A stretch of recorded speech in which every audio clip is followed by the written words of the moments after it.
Hey there, this is Aria Craig, your empowerment and leadership strategist for ambitious moms, particularly single, divorced, and blended moms who are ready to move into that next level of leadership and elevation in their personal and professional lives. And today is Thursday. It is past 7 o'clock. I had a business meeting, a very important business meeting that came at the last moment, and I needed to make sure that I was present in that meeting because it's for another business model that I'm going to include in this Aria Craig piece that would serve beneficial for my audience around health.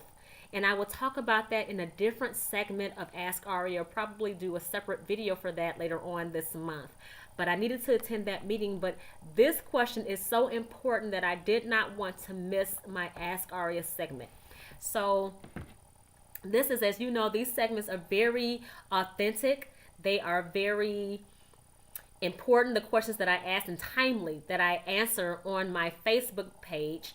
The Facebook page is Aria Craig Strategist for Moms. And the segment on Thursdays at 7 o'clock p.m. is Ask Aria. So I want to go ahead and delve into the question, which I thought was very important for today's segment, and it's also something I was going to write an article about a little bit later, but this is perfect timing. So the question is from an entrepreneur who sent in a question through email asking me, well, she said that she's an entrepreneur for a year and a half, and she has the question around contractors. So she says, I'm looking for a contractor and need to know when I should hire a contractor and what to look for in the contractor. So that's two questions, and I'm going to answer them separate. So for the first question, I think that you should look for in your business, just make sure that you have the budget for it and make sure that you have the type of services that you're trying to contract, that you do the research for them. So first of all, you have to make sure that your business is at a point to where, well, not have to, but you should make sure that your business is at a point to where your demand is more than your supply. Like you're not able to meet customer demands, and you're not able to meet them at a value that people are expecting from you. So at this point you need to hire somebody else. And it's always great when you're able to expand, right? When you're at a point to where you have a lot coming in that you can hire somebody to help you out in the process. If it's a contractor or eventually somebody on payroll, that's really that's making great strides in your business. But you want to make sure that you do your research first to find out what the contractors are what their fees are for that particular skill or that particular service that you need the support in, and make sure you have the budget for it. So if you're not at a point yet to where you can, after you do the research, you say, wow, I don't know if I have the money in my business to accommodate someone extra. So you might want to just scale back on your clients for a moment and take as many clients as you can without making sure you're giving them quality work or quality performance or quality product. You're not stretching it, or it's not mediocre. You're not sidestepping anything or trying to compromise in any point of the product or the service. But you want to make sure that you're doing some cost saving initiatives in there somewhere, so that you can make sure that you can finally get a contractor to meet demand. Again, this is authentic and this is very in the now type of video. So I want to make sure that I'm giving it to you as real as I can. So for the second part of the question, which I think was so important that I actually wrote out before I started the video, some suggestions. So really quickly, I'm going to go through them. The first suggestion is make sure that you have testimonials. That's very important. Testimonials and examples of their work. So if it's someone who has a website or someone who was referred by a friend of yours or someone else that you can always reach out to that person. However, sending them they can send you information via email, or you can contact them via email. They can give you any type of examples of their products, of their services, of the work that they've done. That's very important, because you need to be able to see for yourself, is this somebody that I think would meet my vision, someone who I think I can actually count on for a success with my search and my support. And also, again, the testimonials are very important. If you have something that's more of a smaller project that's going to probably take anywhere from a couple of days to maybe a month, not more than 2 months, I don't think, then you should probably try to use Upwork or Fiverr. Or if you know somebody, if somebody's referring you to somebody who's really good. But if you don't know anybody and you're just doing your research trying to find someone, then for those particular smaller projects that are quicker, short term, Upwork and Fiverr are pretty good platforms that I use for those types of projects. Upwork, I think that their percentage in terms of their clientele, reviewing them for how well they've done on a particular service or a particular gig, is measured in percentages. And they also, I believe, if I'm not mistaken, tell you how many people have been a client of this particular contractor. The same thing goes for Fiverr, but I think that their determination in terms of how well they do their job or that particular gig or service is on a 4 or 5 star rating scale or something of that sort. For those, you definitely want to go through and see how many customers that they've had before in the past, and also what their rating is, like how well they perform for their other customers or clients. For someone in Upwork, you might, even if they haven't had a lot of clients, but you see that they have several clients that have reviewed their work and basically gave them like a great review or great rating, then I would say by all means, because the more people that have worked for that particular work, the more people that have hired that particular contractor, the more that they're going to increase their fees also. So you have to consider that. Another thing is, the second suggestion is you want to make sure that contractor clearly understands your vision and what you're trying to do for your company, the direction you're trying to take the company, and how they're going to support the success of that vision. So having some type of meeting with them, if they are local, then by all means have a cup of coffee, have lunch or something, so that it can be more informal and you build a relationship with that person. And just explain to them, look, this is what I'm doing now. This is where I am. This is my short-term goal, and this is my long-term strategy. What can you do to support that? Like, we need to figure out how we can collaborate on this particular venture so that we can both be successful. Because remember, if you think about it, you are actually each other's clients. So you want to make sure that that person has a clear vision of where you want to go with your business, and you have an understanding of what type of services they can perform, clearly outline what they can perform to support you in that effort. Then, or you can do that via Skype or conference call, however it may be, as long as there's some type of initial meeting so that there are expectations at the beginning that need to be met.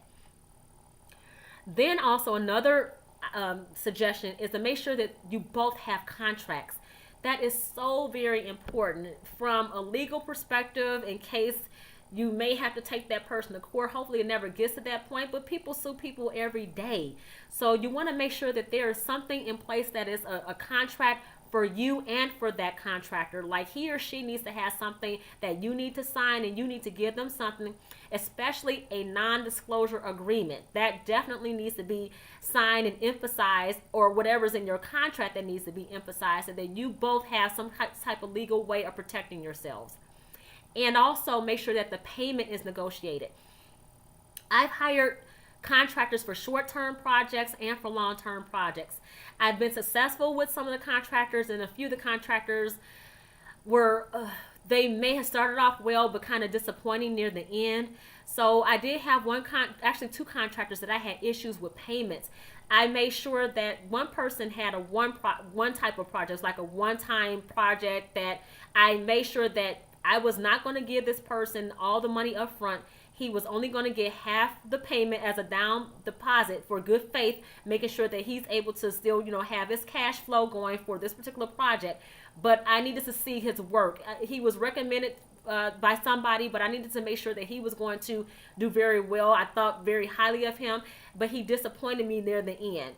We actually had a really good relationship, but that business relationship was compromised, and it just didn't turn out as well as I anticipated. So I did not pay for the second half of the services, and did not want him to finish the work. I wound up having to start all over again and have someone else to do it. So I was very disappointed in that. He just wasn't really good with making sure that he met deadlines, and his communication was very poor. And that's something that you don't want. Like, you don't want to have poor communication in your business, and your contractor shouldn't either, which I'm going to get to that point next. But you want to also make sure that if you're hiring somebody monthly, that you have an understanding, that both of you have an agreement on when the payment is going to be made and how much that payment is going to be for. And again, clear understanding of what those services are going to be, that are going to be delivered for your business, and that they are making sure that they're performing every bit of that service that you're paying for. The next one is have open communication. So one of my contractors, the communication, like I said, was poor. Another person, the communication was, I don't know what to say about the communication. I can say that I was to blame for some part because I was very busy, but I made sure that we still communicated. But you can't have someone who, they're all over the place with how they communicate with you, but they're expecting you to make sure that you meet their expectations with when and how to communicate with them.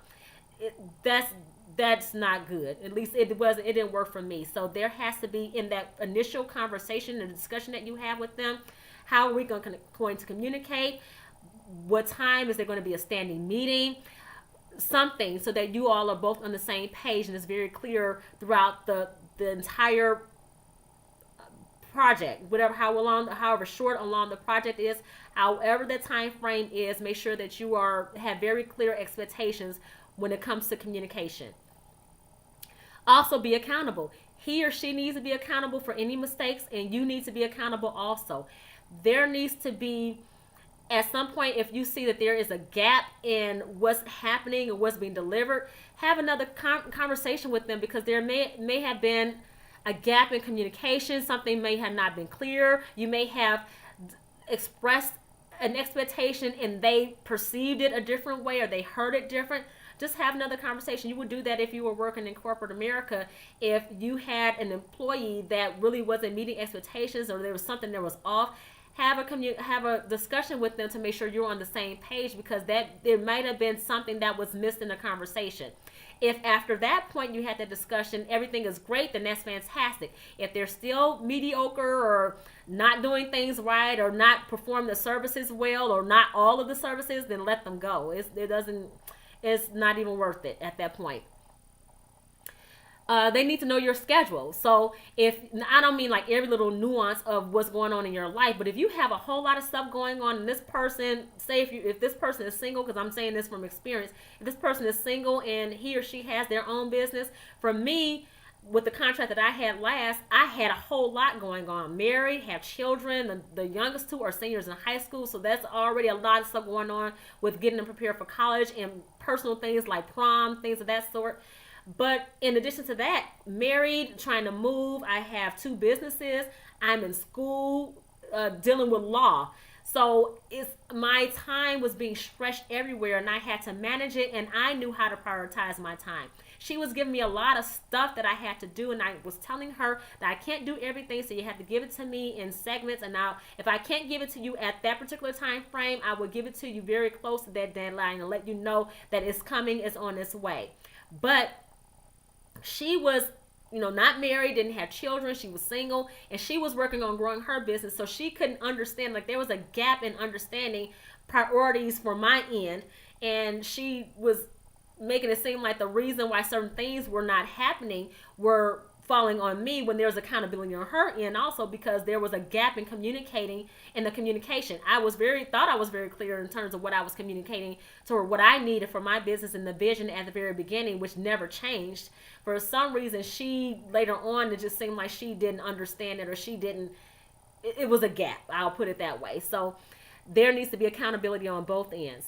And also, if this person is doing very well, then you want to make sure that you show them as much support for their business, hype them up, shout them out on Facebook or whatever, share their talents and their skills and services with other people who can utilize them. If they're not, my suggestion to you is to make sure if they have any of your credentials or information that's sensitive, like your passwords, change everything before you let them know that you're going to be parting ways with them. That is a huge suggestion for you if you feel like this person is not working out. So that's everything that I have for right now in this segment of Ask Aria. If you have any more questions, feel free to reach out to me via email, aria.ariacraig.com. Visit my website, www.ariacraig.com, where there is a freebie and you can sign up for my free newsletter. And also, if you want to book me for a speaking engagement, if you have an event coming up with moms and you need someone that's going to be a motivational, inspirational, transformational speaker for your audience, please feel free to book me on my website, www.ariacraig.com. There is a scheduling tool that will appear, that will pop up, and you can use that tool to schedule an appointment with me. So until next time, I will talk with you later on the next Ask Aria. You can also connect with me, DM me with any of your questions on Instagram, aria.craig, or Twitter, aria_Craig. Until next time, I will talk with you later. Thank you and goodbye.